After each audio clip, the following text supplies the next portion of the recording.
Nuevamente agradecer a los amigos de Camex por el espacio que se me brinda. Bueno, vamos a continuar desarrollando el curso. Bueno, de repente para las personas que recién se unen, vamos a explicar un poco acerca del derecho empresarial. Justo el día de ayer hemos desarrollado la primera parte que corresponde más o menos a estudiar y visualizar cómo es que se ha desarrollado el Estado, cómo ha evolucionado la empresa, y hoy en día vamos a considerar acerca de los principios económicos de la Constitución Política del Perú. ¿Ok?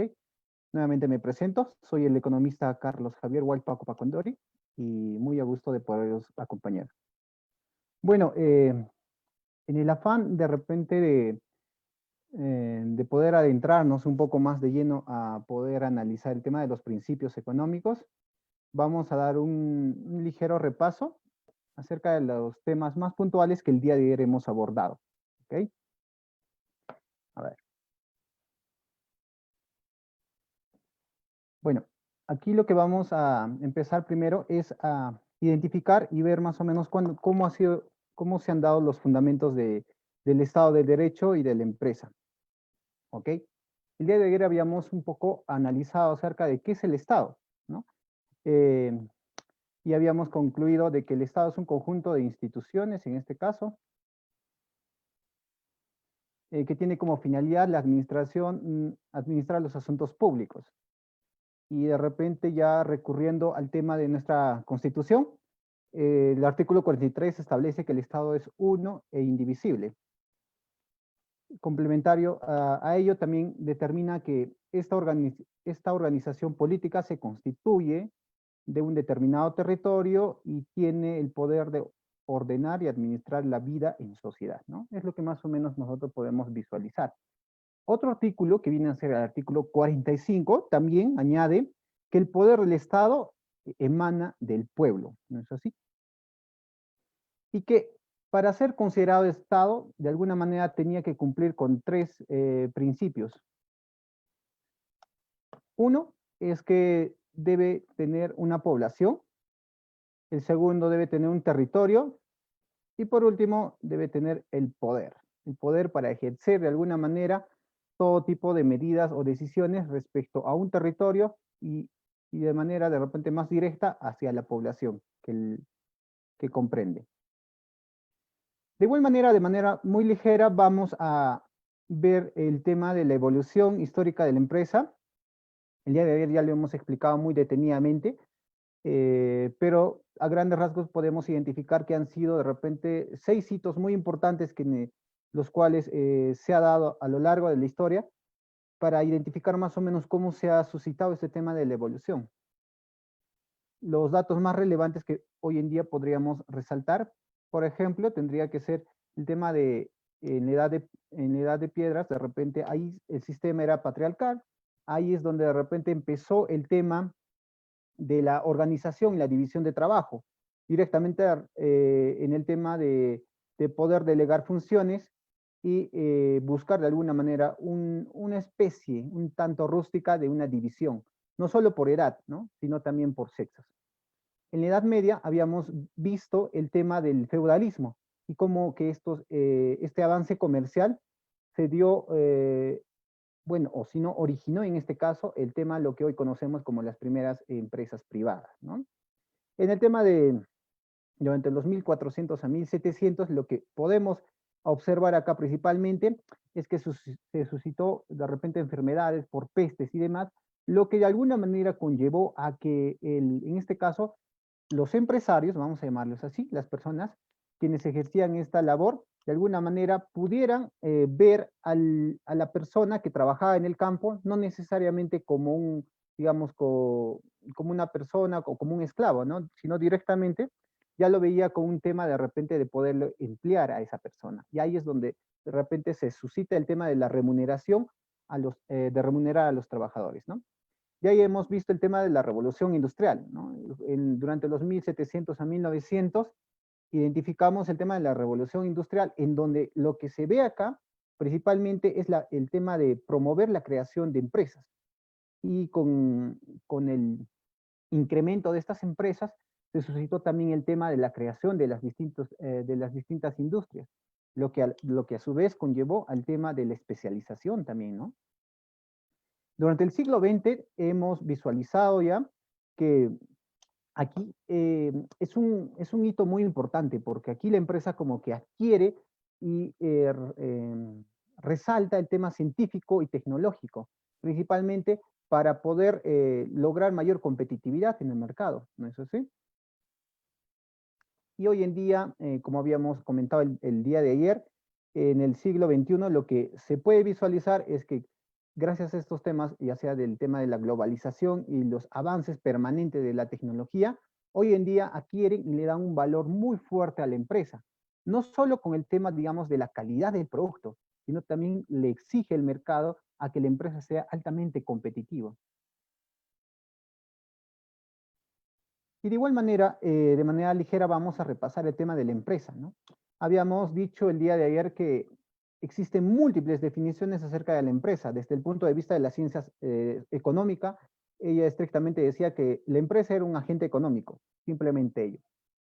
Desde la ciencia contable, de repente recurría a que es una entidad que realiza un debido balance de sus estados financieros, desde el punto de vista jurídico y desde el punto de vista administrativo de igual manera, ¿no?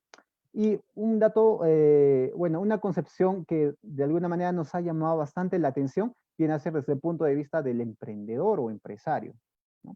En este caso, el emprendedor o empresario lo denomina una empresa como una especie de un hijo, ¿no?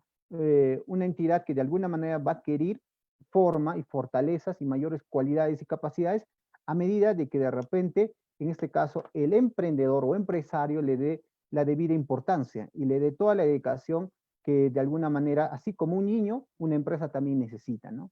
Y en un mediano o largo plazo, esta empresa recién podía posiblemente retribuirle y de alguna manera el empresario podría generar todas las ganancias que de repente todos los jóvenes emprendedores a un inicio desean esperar de su empresa. Bueno, haciendo este pequeño resumen, ahora vamos a adentrarnos al tema de los principios económicos de la Constitución Política del Perú. Para ello, vamos a empezar justamente un poquito describiendo acerca de qué es la Constitución.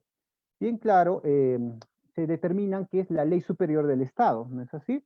En este caso, es una norma legal, obviamente, producto de un acuerdo político con sustento jurídico, en donde lo que se hace es reconocer los derechos fundamentales de la persona humana y determinar la estructura administrativa del Estado, ¿no? Habíamos indicado justamente que el Estado adquiere este rol totalmente protagónico en la determinación de las distintas medidas o políticas que se vayan a considerar.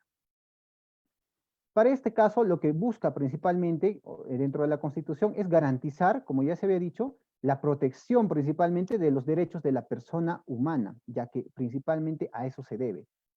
Establece el orden legal y el sistema, perdón, jurídico del Estado con legitimidad y legalidad. En acá lo que se propicia principalmente es el principio bajo los cuales convive la sociedad. Un dato a tomar en consideración justamente es que en la historia se ha identificado que en las tres constituciones que ha tenido el Perú, ninguna de las constituciones, hasta la constitución de 1979, tuvo un capítulo específico sobre el régimen económico, ¿no?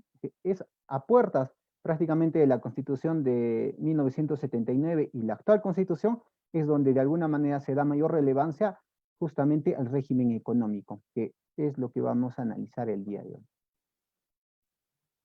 No estará de más un poco analizar acerca de la estructura de de la Constitución Política del Perú, la cual se divide en 7 estructuras, ¿no? Por primero tenemos el tema del preámbulo, en donde podemos identificar la Declaración de Principios y Valores. También conlleva la parte dogmática, en donde reconocen los derechos y obligaciones de la persona. Identificamos también una parte orgánica, que está estructurada por los órganos y organismos autónomos. También tenemos las fórmulas garantistas, perdón, donde se ve el tema de los procesos de garantías constitucionales. Y una fórmula económica, que es aquello que nos va a interesar, donde se determina el tema de los principios y normas relativas al mercado.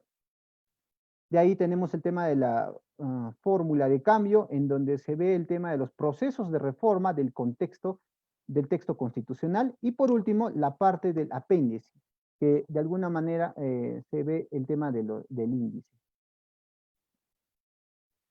Bueno, vamos a tratar de resumir y vamos a resaltar algunos datos muy importantes que de alguna manera nosotros podemos encontrar respecto al tema del régimen económico que establece nuestra Constitución. Bueno, el artículo 24 específicamente detalla que el trabajador tiene derecho a una remuneración equitativa y suficiente que procure para él y su familia el bienestar material y espiritual, las remuneraciones mínimas, las reglas del Estado. Bueno, en este caso, por ejemplo, me gustaría un poco resaltar el papel que de alguna manera juega el Estado al momento de garantizar esto, ¿no? Porque si bien es cierto, y de seguro lo vamos a ver un poco más adelante, eh, no es que de la noche a la mañana ha surgido el actual régimen, sino obviamente ha sido una constante evolución que ha permitido que hoy en día, por ejemplo, el régimen de las 8 horas se establezca así, ¿no? Y el tema mismo de la remuneración mínima, dentro del campo de la ciencia económica, por ejemplo, hay un amplio debate con respecto a que si es bueno o es malo determinar una remuneración mínima. ¿Qué papel jugaría en este caso el Estado? En este caso, lo que principalmente se determina al momento de identificar cuánto debe ser la remuneración mínima, está en función a dos variables principalmente. Uno es el tema de la productividad y el otro es el índice de la inflación, ¿no? El índice de la inflación, que prácticamente lo que mide es la variación que sufre el tema de los precios, ¿no? Que está ligado obviamente al tema de la canasta básica y todo ello. Pero aquí de repente el debate o el análisis de fondo es que muchas veces lo que se hace es que al momento de que el Estado intervenga directamente con una decisión de establecer una política de remuneración mínima, lo que hace principalmente es segmentar el mercado y establecer ciertos parámetros que, si bien es cierto, para los economistas, digamos, de corte un poco más liberal, como que no es la medida más apropiada o más sana, ya que lo que hace principalmente es intervenir en el mercado y establecer una regla en donde limita la libertad de ofertantes y demandantes en el mercado laboral, ¿no? Si hablamos de repente de un ofertante, que en este caso sería eh, digamos, ¿no? En el caso, ¿quién está ofreciendo la mano de obra? En este caso, de repente sería el profesional, sea calificado o no calificado. Y por el otro lado, de repente, quien está demandando la mano de obra sería el tema de las distintas empresas. Entonces, en este libre juego de oferta y demanda, lo que principalmente se busca es que entre estos dos agentes económicos lleguen a una libre negociación, sin la necesidad de que el Estado establezca ya un salario básico, ¿no?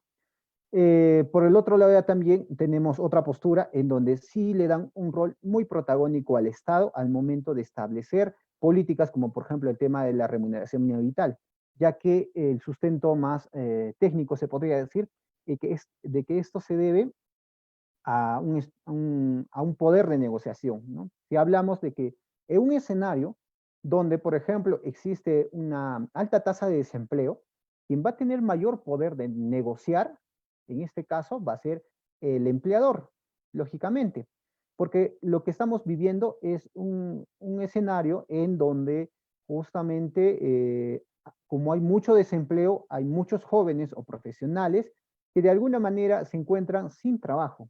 Y esto lo que ocasiona principalmente es que ellos estén a puertas de poder aceptar cualquier remuneración a costa de poder laboral, ¿no? Entonces, para esta postura, de alguna manera, sí es determinante el tema de poder establecer una remuneración mínima vital, ya que esto, de alguna manera, presupone un escenario en donde permanentemente se pueda generar el tema de desempleo. Si se pudiera generar el otro tema en donde tanto la mano de obra y el empleador en este caso tengan cierto o un mismo nivel de negociación, prácticamente no sería necesario posiblemente el tema de la remuneración mínima vital. Pero para nuestra realidad, esto hasta la fecha sí es importante que se pueda establecer una remuneración mínima vital. Bueno, pasando un poco acerca del artículo 25. Textualmente voy a citar, dice, la jornada ordinaria de trabajo es de 8 horas, como ya se estaba comentando, y 48 horas a la semana como máximo, ¿no? El artículo 26 también establece, en la relación laboral se respetan los siguientes principios. Tenemos el tema de la igualdad de oportunidad, el carácter irrenunciable de los derechos reconocidos, interpretación favorable al trabajador en caso de duda eh, insalvable sobre el sentido de una norma. De repente esto me va a dar pie a poder comentar un dato muy interesante. Usualmente lo que ocurre en las distintas micro, pequeña o mediana o grande empresa también es que muchas veces lo que se busca es que el trabajador no pueda estar directamente de repente contratado en planilla. Y lo que se está recurriendo usualmente es de repente a que el empleador le solicite tan simplemente un recibo por honorario profesional, con el afán lógicamente de no asumir todas las responsabilidades que viene a ser el tema de las gratificaciones, la CTS, el pago de repente de contraprestación por temas de salud y todo ello. Lo que usualmente se ve es que el empleador solo solicite, ¿no? Como que hazme un giro de un RH. Pero aquí lo que se tiene que tener en cuenta es que al momento de que yo emita un RH profesional, estoy asumiendo que de repente esta persona, en primer lugar, no tenga un vínculo muy cercano con mi empresa, que no tenga que responderme por el trabajo que realiza directamente. Hablo prácticamente de los horarios, ¿no? No necesariamente tiene que cumplir con un horario o que de alguna manera no hay una conversación más allá de repente de la labor que va a realizar, ¿no? Si es que de alguna manera nosotros identificamos que alguien está como que cumpliendo con un trabajo de 8 horas, que tenga que rendir constantemente un informe acerca del trabajo que realiza prácticamente, entonces esto no estaría cumpliendo con el perfil de un recibo por honorario, ¿no? Y lo que se solicita principalmente es que esta persona pueda realizar una denuncia. Y de alguna manera el Estado en este carácter o en este tema en especial, sí es, digamos, pro apoyo a los trabajadores, ¿no? Y de alguna manera lo que se busca principalmente es que esta empresa pueda reconocerle todos los beneficios que de alguna manera también de repente la empresa no ha cumplido con esa persona. Bueno, el artículo 27 dice la ley otorga al trabajador adecuada protección contra los despidos arbitrarios. Perfecto. El artículo 28 dice el Estado reconoce los derechos de sindicatos, negociaciones colectivas y huelgas, cautela su ejercicio democrático. El artículo 29, ¿okay? El artículo 29 dice, el Estado reconoce el derecho de los trabajadores a participar en las utilidades de la empresa, ¿no? Eso de repente, usualmente, digamos, para tan solo citar, más se ve en España, ¿no? En España el trabajador tiene un poder de decisión al momento de que la misma empresa, por ejemplo, va a aperturar un nuevo espacio laboral o va a aperturar una nueva tienda. En España y en Francia, por ejemplo, el trabajador tiene hasta ese poder de poder, no decidir directamente, pero por lo menos se le informa de que se va a tomar esta decisión, ¿no? Bueno, el principio económico de la Constitución, como ya lo había mencionado, lo podemos encontrar en el título 3 dentro del tema de los regímenes económicos. Abarcan prácticamente desde el artículo 58 al 77. Empezamos con el artículo 58, el cual habla acerca de determinar el tema de la iniciativa de la propiedad privada, que es totalmente libre, y determina enmarcada en una economía social de mercado, ¿no? De ahí también podemos encontrar el artículo 70, del cual podemos resaltar el tema del derecho a la propiedad, ¿no? Y que de alguna manera el Estado garantiza ese derecho de la propiedad, siempre y cuando obviamente este negocio se encuentra enmarcado dentro de la ley, ¿no? El artículo 74 también resalta el tema de la creación, la modificación y la derogación del tema de los tributos, ¿no? Estos artículos, si bien es cierto, como ya les he comentado, los podemos encontrar desde el artículo 58 al 77. Pero vamos a un poquito de repente analizar algunos de ellos. Vamos a empezar por el artículo 58. El artículo 58, bueno, de nuestra Constitución señala que el Perú ostenta un régimen constitucional social de mercado. Entonces, la pregunta que les voy a realizar es la siguiente y espero que puedan ustedes comentar, participar y si tienen alguna duda, de todos modos lo pueden comentar y al final de la sesión lo voy a estar leyendo. ¿Ok? El dato que de alguna manera me gustaría que ustedes me ayuden a responder es, ¿qué diferencia hay entre una economía social de mercado y la economía de mercado?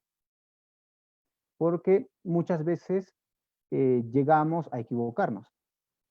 Según la Constitución, en el caso nuestro, nosotros nos establecemos en base a una economía social de mercado, ¿no? La que es diferente a una economía netamente de mercado. Para ello vamos a ver algunas características que podríamos obviamente considerar. El tema de la intervención subsidiaria del Estado en la economía, el tema del libre mercado, de la actuación solidaria del Estado y la libertad para el ejercicio de la actividad económica. Estas características las vamos a identificar y analizar un poco. Vamos a empezar primero con la intervención solidaria del Estado en la economía. Entendiendo obviamente que estas características nos van a entender y explicar por qué nuestra Constitución establece que somos una economía social de mercado, ¿ok? Bueno, el tema de la intervención subsidiaria del Estado, lo voy a leer, dice, el Estado peruano puede intervenir subsidiariamente en el ámbito de la producción u distribución de bienes o en la prestación de los llamados servicios, solo cuando se encuentren fehacientemente acreditados que por la inactividad de la iniciativa privada, dicha provisión no atiende la demanda de la población, principalmente en las áreas de salud, educación e infraestructura. Bueno, lo que podemos resumir en sí aquí es que netamente identificamos de que esto se da cuando existe una ausencia de una actividad económica. Hablamos netamente del sector privado. Y cuando la actividad económica desarrollada sea deficiente en este caso, por la entidad que le está prestando, ¿no? Porque de hecho, el objetivo en sí del Estado no es de repente ejercer el rol de una empresa, sino que prácticamente lo que hace es acudir a espacios en donde no existan, digamos, una actividad económica, principalmente en temas de salud, educación o infraestructura y todo ello. Si no existe actividad económica privada que esté de alguna manera satisfaciendo la necesidad, o si es que le está haciendo de una manera muy deficiente, el Estado juega este rol protagónico de poder de alguna manera de realizar esta actividad y poder brindar el servicio.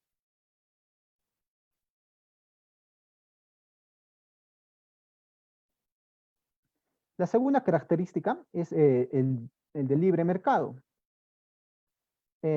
Bueno, en este caso, el libre mercado entendemos que es un espacio donde obviamente confluyen ofertantes y demandantes que realizan el intercambio de bienes o servicios.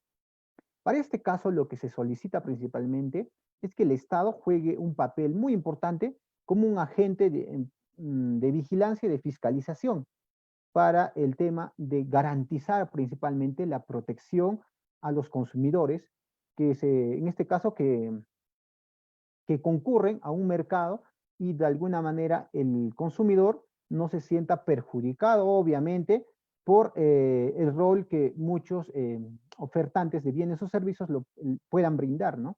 Y es por eso que aquí lo que se hace principalmente es que el Estado cumple ese rol de vigilar y fiscalizar estas actividades. La tercera característica es el tema de la actuación solidaria del Estado. ¿Qué entendemos por esto? Bueno, detalla, ¿no? La economía social de mercado se marca en el concepto del Estado, que es caracterizado por nuestra Constitución como un Estado social y democrático de derecho.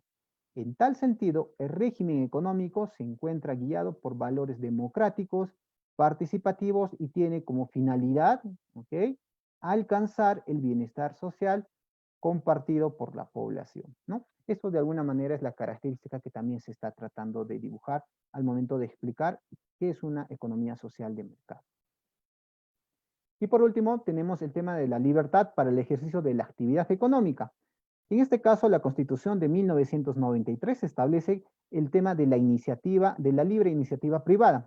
En este caso, garantiza en este caso la libertad de que las empresas, la industria y el comercio puedan transar de manera totalmente libres, ¿no?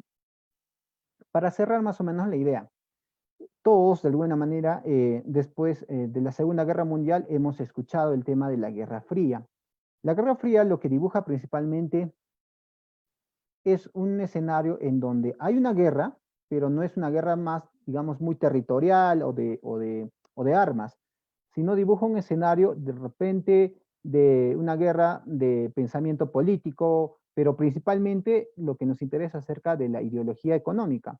Ahí es donde se establecen distintos modelos económicos para que estos países o hablemos, el resto de países puedan adoptar, ¿no?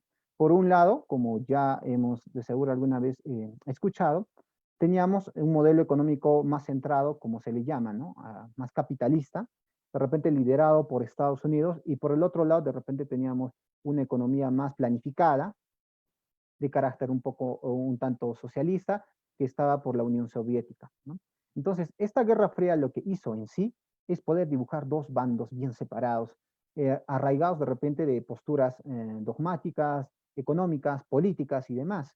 Pero lo que quiero decir con este ejemplo es que una economía social de mercado lo que hace es tratar de sacar lo mejor de estos dos bandos y tratar de establecer una línea intermedia en donde, si bien es cierto, se dé o se estimule el tema de la creación o de la libertad, de la libre creación de nuevas empresas a través del emprendimiento, lógicamente, pero de alguna manera también arraigada a poder que el Estado pueda intervenir al momento de establecer algunas políticas, algunas decisiones, para que de repente no se dibuje un escenario en donde el Estado no juegue un papel, ¿no?, en el mercado. Es por eso que una economía social de mercado reúne, por decir así, algunas características más loables de cada modelo económico que durante la durante la Guerra Fría se ha podido desarrollar. Bueno, ¿qué podemos decir acerca de la libre iniciativa privada? Aquí lo que se puede encontrar en la Constitución es que se establece un marco normativo, ¿no? En este caso, el Estado promueve la inversión de manera descentralizada, ¿no? Eso es lo que de alguna manera se busca. En este caso, lo que se establece es que esta inversión de manera descentralizada lo utilizan como una herramienta para lograr el desarrollo integral, armónico y sostenible de cada región en alianzas estratégicas entre los diferentes niveles de gobierno, como tenemos el gobierno central, el gobierno regional, el gobierno local, ha unido con el tema de la inversión privada y la sociedad civil. Entonces, lo que nosotros podemos resumir de esta libertad que establece la Constitución es que lo que busca es el desarrollo integral, armónico y sostenible de cada región, y esto se va a conseguir con la alianza que establezca entre la sociedad civil, el gobierno y netamente el tema de la inversión privada, que como ya lo hemos explicado el día de ayer, juega un papel primordial en nuestra economía. Bueno, ahora vamos a dar pie a desarrollar otra pregunta, que establecen cómo el gobierno puede promover el desarrollo de un país. De paso, también les doy pie para que ustedes puedan responder esta pregunta. ¿Cómo creen ustedes que el gobierno pueda promover el desarrollo de un país?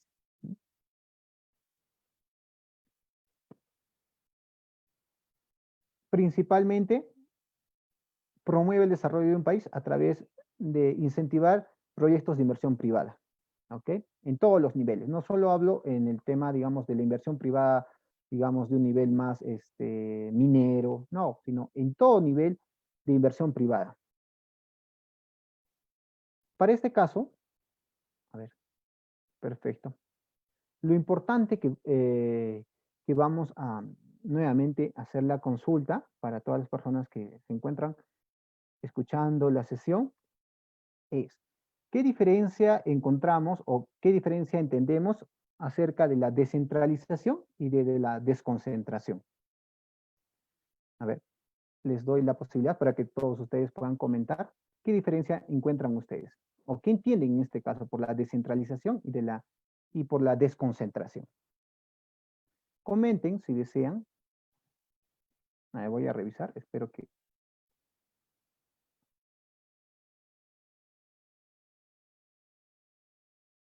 A ver, ¿qué entienden ustedes acerca de la descentralización y de la desconcentración? De seguro todos alguna vez hemos escuchado estos términos, ¿no es así? A ver, vamos a dar respuesta un poco. Para este caso, vamos a citar un poco a un economista, que es González de Olarte, el cual nos puede explicar, digamos, cuál es la diferencia entre la desconcentración y con la descentralización, y a la vez también nos va a explicar un poco acerca de cómo estos hechos han intervenido en la conducta y principalmente en el comportamiento de los agentes económicos hoy en día. Esto lo podemos encontrar en su libro que dice El modelo centro-periferia, en el cual establece y explica un poco acerca de cómo se han estado dibujando el tema de la descentralización, que viene a ser un problema del siglo XIX, y el tema de la concentración económica, que viene a ser un problema del siglo XX, y cómo estos dos, vamos a llamar estos dos problemas de cada siglo, se han juntado en el siglo XXI y hoy en día lo que han generado principalmente es generar economías duales. Al momento de hablar acerca de economías duales, lo que se está queriendo explicar un poco es que tenemos, vamos a llamar así, una economía europea y una economía, digamos, más del continente africano. Dentro del rubro vamos a llamar de la economía europea, lo que encontramos principalmente es acerca de Lima, ¿no? Que tiene el 30% de la población y que a la fecha produce alrededor del 50% del PBI. Y por el otro lado tenemos a todas las periferias, como lo llama, y a todas las demás regiones que no, obviamente, excluyendo a Lima, y que de alguna manera no crecen, si bien es cierto crecen, pero no crecen al mismo ritmo de Lima. Y esto lo que genera en sí es que se ha concentrado el desarrollo de la economía principalmente en la región de Lima. Y esto ha evitado que las demás regiones puedan disfrutar también acerca de los diferentes auges que nuestra economía nacional puede experimentar. Y es por eso que es muy importante que nosotros tengamos en consideración, como ya lo comentaba el día de ayer, que al momento que nosotros podamos elegir a las distintas autoridades, tengan claro este tema, ¿no? Que tengan claro de que nosotros, en este caso, las distintas regiones, podamos poder recibir alguna especie de políticas un poco más centradas en nuestra realidad.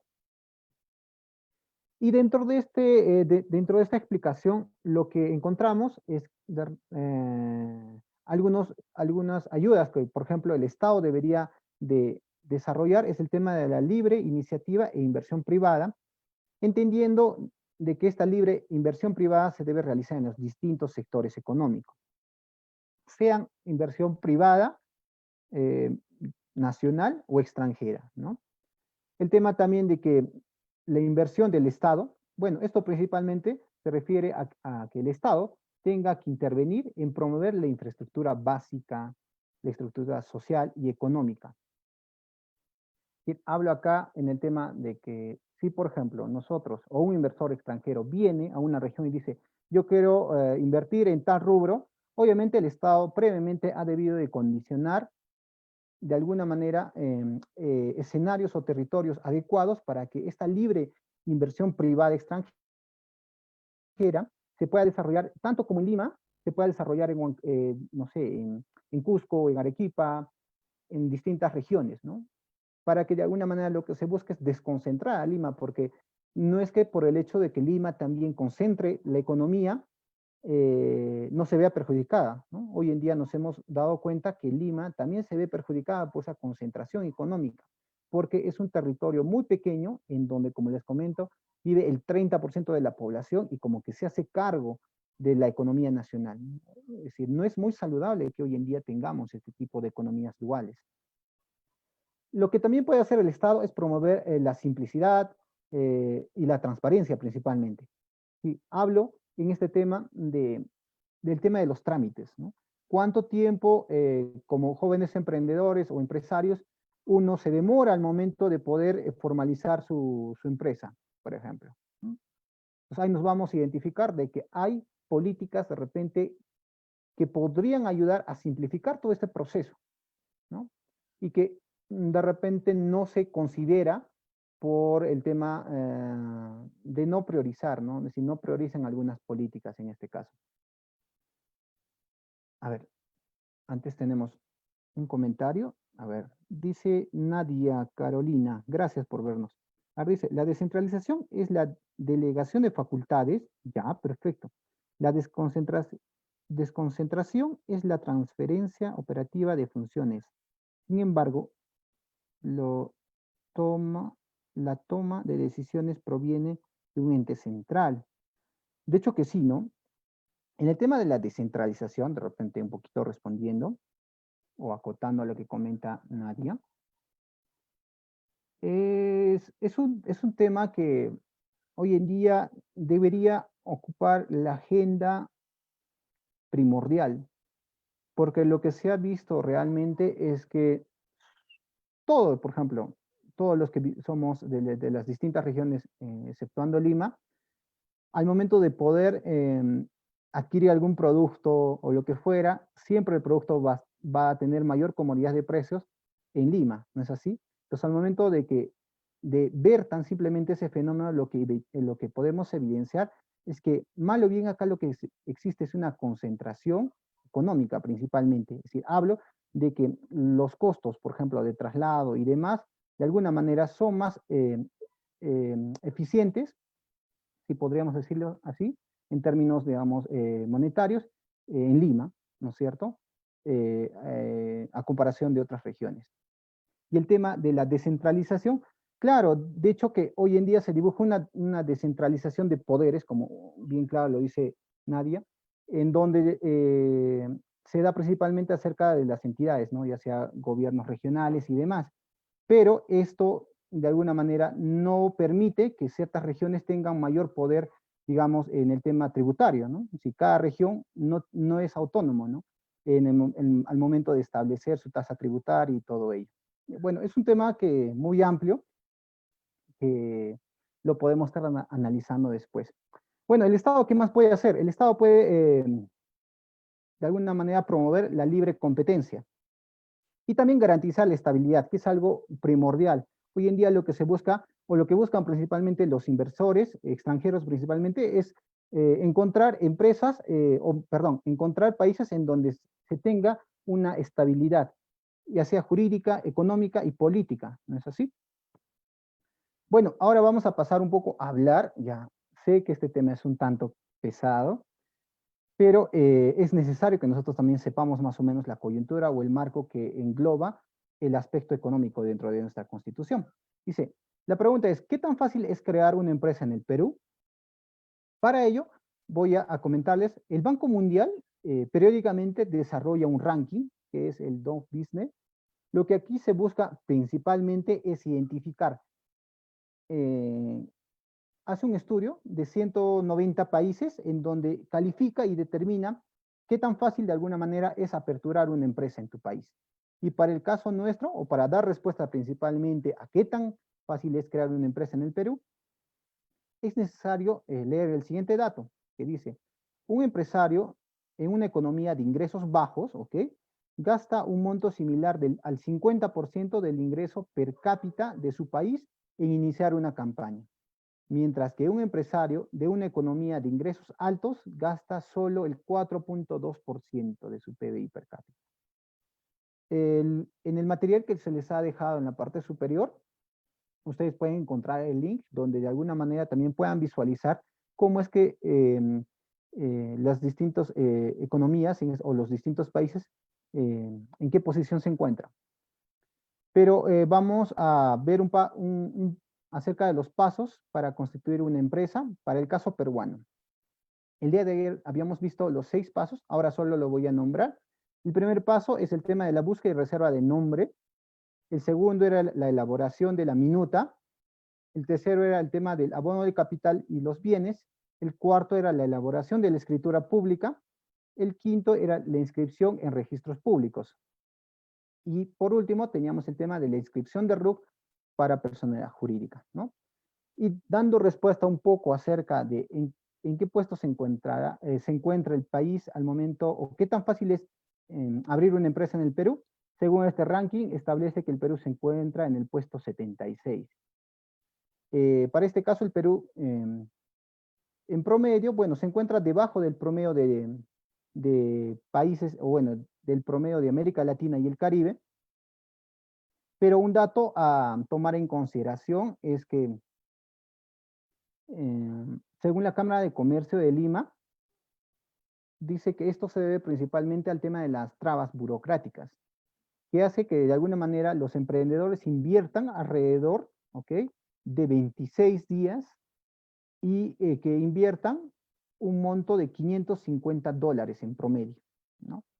Por otra parte, lo que también podemos evidenciar es que en países, como por ejemplo un país vecino, que dentro del contexto de América Latina y el Caribe se encuentra en el puesto más favorable, que viene a ser Chile, le cuesta de 5 a 6 días poder aperturar una empresa. Y su costo sería de $93 en promedio, ¿no? Entonces, de alguna manera, esto evidencia que principalmente el tema de las trabas burocráticas limitan bastante a que los jóvenes hoy en día de repente quieran obtener este carácter de la formalización. Según el INEI, en promedio al día nacen, por decir así, alrededor de 800 empresas, ¿okay? Sean micro, pequeñas, y diariamente también cierran alrededor de 500 empresas, es decir, más de la mitad. Y es por eso que es muy importante que hoy en día lo que nosotros tengamos en consideración también es identificar acerca del índice de la libertad. Lo que busca principalmente este índice de la libertad es identificar en qué países es más oportuno y más accesible el tema, ya sea de aperturar una empresa. En la imagen que nosotros podemos visualizar, tenemos de azul, digamos, los países considerados más libres, que coincidentemente, si ustedes también visualizan en el ranking, prácticamente son los países de Nueva Zelanda, Singapur, Hong Kong, Estados Unidos, ¿no? En el segundo cuartil, prácticamente ya de repente son países, digamos, no tan, es decir, dentro del ranking del índice de la libertad, de repente no tienen el índice más adecuado, pero por lo menos se encuentran, ¿no?, en arriba del promedio, que viene a ser el tema de México. También Perú está ya entrando prácticamente, porque lo que se busca hoy en día es eso, ¿no?, tratar de reducir la carga burocrática principalmente para que todos los emprendedores o empresarios hoy en día tengan ese espíritu y esa noción de poder siempre apostar por la formalización, ¿no? Que es un tema que siempre lo vamos a hablar, es un tema muy saludable para el país principalmente. Bueno, sin más que decir, deseo simplemente agradecer bastante a las personas que se han sumado a la exposición.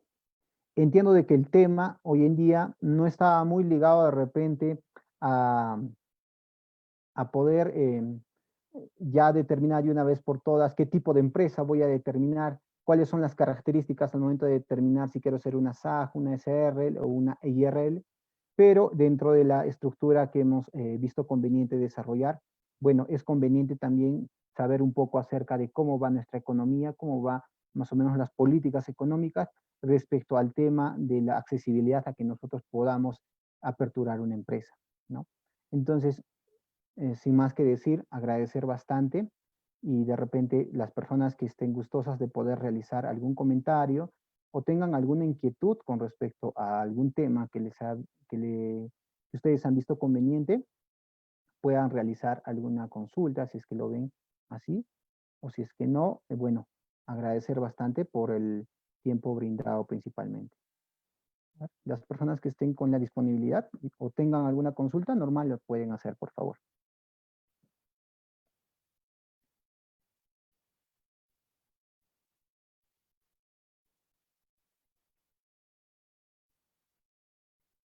A ver, Patricia.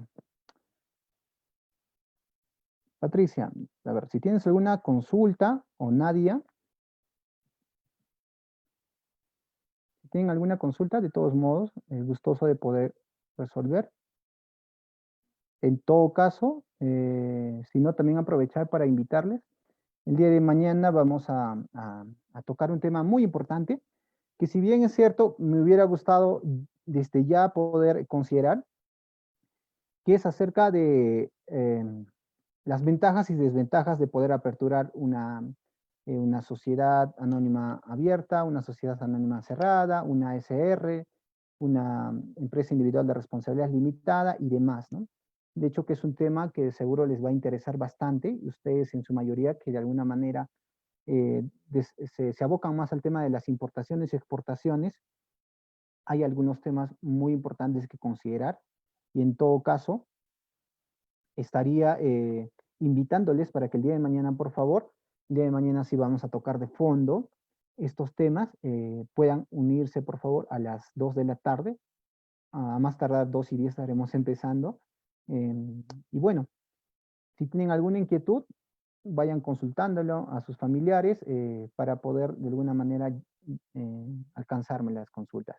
De todos modos, muchas gracias nuevamente, agradecer bastante a Camex por el espacio que se nos brinda. Y el día de mañana, como les reitero, por favor, a las 2 de la tarde vamos a tocar de fondo el analizar cada una de las sociedades, ya sea como, en este caso, como persona jurídica, o también las ventajas y desventajas de poder aperturar como persona unipersonal, ¿no? Entonces, sin más que decir, muy agradecido a los amigos de Camex y muchas gracias por su sintonía. Hasta luego. Gracias.